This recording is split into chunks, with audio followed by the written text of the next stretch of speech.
name is Lauren Vogt, and I am talking about the national standards that we use to dictate materials taught in our schools. The perspective assigned to me was being against our national standards.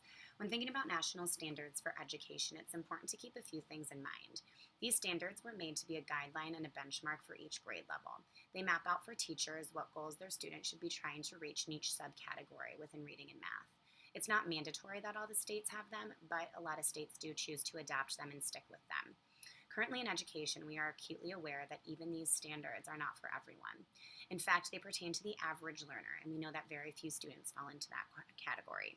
We are asked to look at each student as an individual, but we are still trying to hold them all to the same level of accountability. Students are not receiving the support that they need to acclimate to school, specifically in the younger grades, because there is such a push for academics to keep up with the national standards.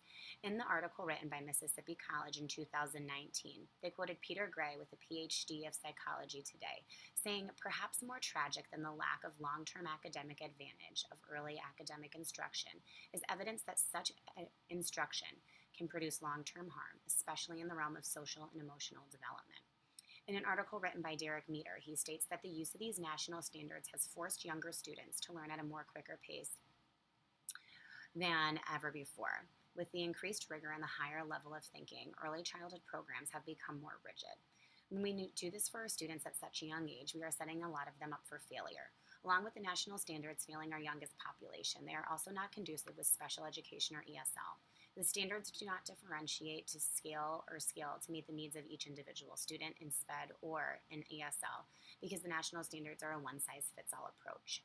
Derek Meter also stated that the use of the national standards has further increased the amount of standardized testing that takes place in this country. The high-stakes testing is already at an all-time high, and it's making this more prevalent. The assigned viewpoint of being against national standards is on par with my original position of this topic.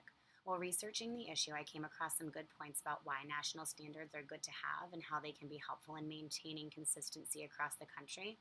But I came out of this assignment with the same viewpoint I had going into the project, that I'm against national standards. Something that challenged my thinking, though, was that what to do instead of national standards. I do believe that there does need to be accountability for educators, goals for students, and standards to structure our curriculum. But I think that we need to take into account that each child in our class is an individual and that they're going to grow in a different way and at a different pace. I also think that we need to look at 21st century skills that should be taught in schools to prepare students for today's society. And we are not seeing these in the goals with our national standards.